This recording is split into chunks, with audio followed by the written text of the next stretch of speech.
Assalamualaikum warahmatullahi wabarakatuh. Perkenalkan, nama saya Radian.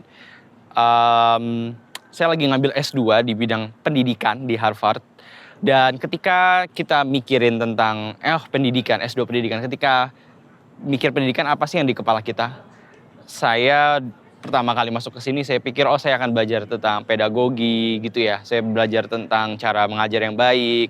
Tapi tahu nggak? Ternyata saya belajar tentang healing. Nah, gimana tuh ceritanya? Jadi gini, saya udah masuk 2 hari nih. Jadi selama dari kemarin hari Senin dan hari ini hari Selasa, 2 hari ke belakang ini adalah masa-masa pendaftaran ya. Jadi mungkin kalau teman-teman yang dulu pernah S1 ada namanya masa daftar ulang. Nah, kira-kira inilah masa yang saya sedang alami sekarang. Dan di masa daftar ulang ini ketemu dengan banyak dosen-dosen, ketemu dengan banyak profesor. Salah satunya adalah dosen pembimbing saya, namanya Dr. Sean Ginwright. Nah, Dr. Sean Ginwright ini adalah seorang peneliti dan fokusan penelitiannya itu adalah bagaimana caranya mendorong healing untuk memperbaiki dan mengurangi ketimpangan. Nah, gokil banget gak tuh? Pakai healing. Saya baru pertama kali tuh denger, ada konsep namanya healing. Jadi Dr. Sean Ginwright ini dia menulis buku judulnya Four Pivots atau 4 perubahan cara pandang. Dan banyak banget insight-insight yang menarik. Salah satunya adalah bagaimana kita nih sebenarnya nggak harus selalu menggunakan lensa analisis, tapi kita sekali-kali juga bisa menjadi cermin. Nah, jadi dia bilang from lens to mirror gitu. Dari yang kita selama ini ketika mungkin orang-orang yang berusaha untuk memperbaiki sistem, kita pakai lensa analisis seperti apa ya? Kadang-kala yang kita butuhkan bukan lensa, tapi yang kita butuhkan adalah cermin. Cermin untuk bisa berempati, cermin untuk memahami orang-orang yang kita ingin bantu. Nah, itu bagus banget sih Dr. Sean Ginwright. Jadi kemarin saya ketemu sama beliau sebagai mahasiswa bimbingan ya, pembimbing akademik saya beliau, dan ya dia cerita tentang bagaimana sebenarnya kita semua we are all healing from something. Kita semua ini lagi berusaha buat menyembuhkan diri kita sendiri. Semua orang ini dia bilang kita semua itu ketika lahir dan tumbuh di dunia ini, kita semua akan menghadapi kesulitan. Siapapun, mau itu orang kaya gitu ya, yang mungkin dia karena saking kayanya jadi malah kesulitan untuk punya independensi, atau juga orang-orang yang terlahir kurang mampu, yang harus berjuang keras hanya untuk bisa dapat makan dan fasilitas yang baik. Jadi kita semua born with adversity, kita born and we face adversity, dan we are all healing from something. Kita semua lagi berusaha untuk menyembuhkan diri kita sendiri dari sesuatu.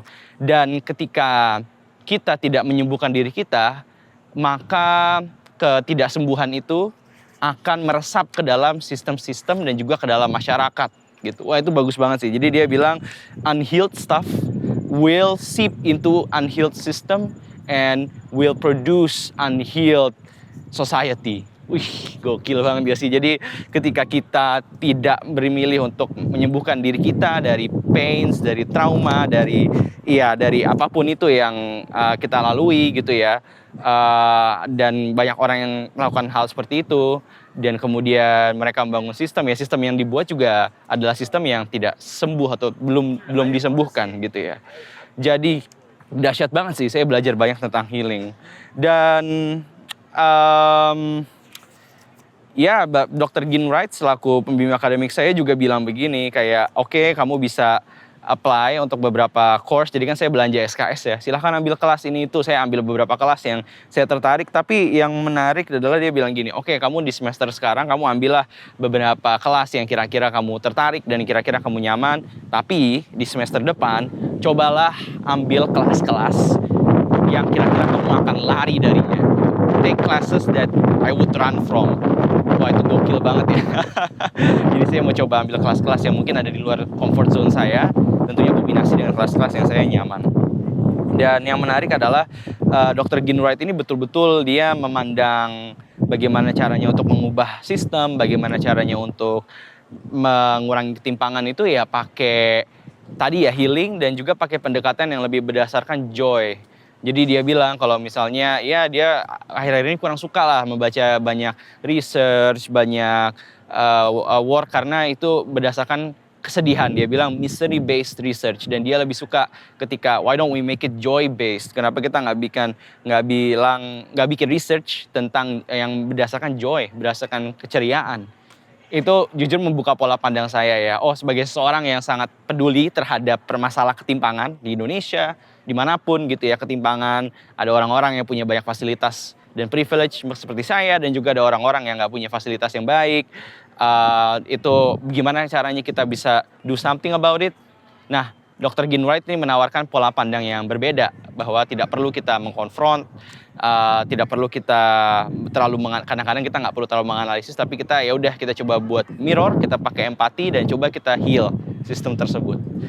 Dan sebenarnya hari ini pun juga ada beberapa dosen yang ngomong, dan saya ngerasa banyak banget kata-kata mereka yang bagus banget. Salah satunya itu adalah Dr. Rick Weisbord ya. Hari ini dia ngomong banyak tentang focus on happiness gitu. Dia bilang gini, apakah ketika kita terlalu fokus kepada kebahagiaan itu justru membuat kita bahagia atau enggak gitu. Mungkin di negara-negara barat kayak Amerika dan di banyak tempat, dan mungkin di Indonesia juga, orang-orang tuh bener-bener pengen bahagia kan, pengen fokus pada happiness gitu kan. Dan apa sih implikasinya? Implikasinya adalah ketika orang jadi orang tua, kebanyakan orang tua itu pengen anaknya bahagia. I want my kids to be happy. Dan dia bilang bahwa ada beberapa survei dan riset yang nanyain nih orang tua, nggak tahu sih beberapa atau ada 1-2 ya. Tapi intinya ada survei yang nanyain orang tua, kira-kira kamu pengen anak kamu A, happy, bahagia, B, apa gitu ya, C-nya pokoknya caring for other people. Dan most parents, kebanyakan orang tua itu memilih untuk anaknya jadi bahagia dibanding caring for other people gitu. Jadi kalau dikasih pilihan tersebut, maka jawaban yang paling sering muncul adalah happy, tapi jawaban yang ternyata jarang muncul adalah caring for other people. Padahal ya dia bilang sebenarnya ada maknanya nih kalau misalnya kita berusaha untuk care other people, maka itu pun juga akan membuat kita happy gitu ya. Jadi mungkin terlalu fokus kepada gimana caranya menjadi bahagia dan lain-lain, ya itu mungkin belum tentu sehat juga gitu ya. Tapi kita harus mendorong gimana caranya supaya sistem pendidikan, gimana kita mendidik anak-anak kita dan sistem pendidikan secara umum itu juga mengedepankan care. Bagaimana orang-orang itu care for other people. Caring ini yang harus dikedepankan gitu. Dan terakhir tadi saya dengerin ada yang namanya dari Dr. Karen Brennan. Nah, Dr. Karen Brennan ini ngomongin tentang AI ya teman-teman. Dan dia bilang AI kan sekarang udah ngelakuin banyak hal buat kita ya. Kita mau nulis surat, kita mau nulis email, itu semua bisa dikerjain AI. Dan ada satu pertanyaan yang dia kasih dan saya merasa tertohok juga ya. Kalau kamu bisa melakukan banyak hal dengan AI, dan bahkan AI bisa melakukan banyak hal tanpa kamu, maka kamu tuh siapa? Maka kamu tuh apa?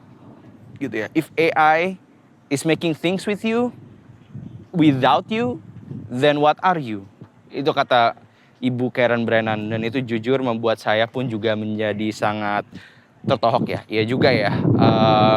Ya AI bisa ngebantu kita, tapi kalau sampai AI ngelakuin semuanya ya, terus kita ngapain dong? Terus kita apa dong? Gitu ya. Dan terakhir itu ada Bapak Eric Sotochet. Nah, dia ini mengajarkan tentang teaching kontroversi. Jadi emang kadang-kadang kan orang-orang itu suka enggan yang ngomongin topik-topik yang kontroversial gitu. Tapi dia bilang gini, ada yang namanya spektrum tentang kira-kira mana yang kontroversial itu bisa dibahas, mana yang nggak bisa. Ini saya kasih lihat spektrumnya, semoga kelihatan. Jadi dia bilang kalau misalnya kira-kira topiknya itu harm gitu ya, topiknya itu bisa membuat orang itu merasa painful gitu ya, topiknya itu bisa membuat orang merasa PTSD atau bisa membuat trigger gitu ya, maka kita bisa reflect, understand, dan analyze. Kita coba buat memahami, kita mencoba merefleksi, merenungkan. Tapi kalau topiknya no harm, misalnya kontroversi kayak bubur diaduk atau nggak diaduk, nah kita bisa nih debat dan argue gitu. Intinya dia bilang kita nggak perlu menghindari kontroversi, kita bisa melihat kontroversi ini kira-kira berada di spektrum mana, apakah spektrum yang harmful atau non harmful. Kalau spektrumnya non harmful kayak kita ngomongin bubur diaduk atau nggak diaduk, itu kan nggak harmful ya. Jadi kita bisa argue, debate, debat dan lain-lain. Tapi ketika udah ngomongin masalah-masalah isu yang harmful, isu-isu yang menyangkut identitas, kita nggak perlu menghindari, tapi kita bisa jadiin itu bahan renungan, bahan untuk refleksi, dan juga bahan untuk analisis ya kenapa orang merasa painful ketika ngomongin hal tersebut. Gitu. Jadi itu ya 2 hari pertama saya mengambil S2 pendidikan, dan saya jujur cukup takjub bahwa ternyata saya belajar banyak hal, dan saya pun makin kesini semakin yakin bahwa kayaknya pendidikan itu emang tujuan hidup ya, tujuan utama hidup gitu ya. Kalau di Islam kan ada namanya Iqra gitu ya. Jadi ya emang kayaknya tujuan hidup kita emang buat belajar. Makasih semuanya, baru 2 hari, jadi semoga saya bisa sharing. Makasih.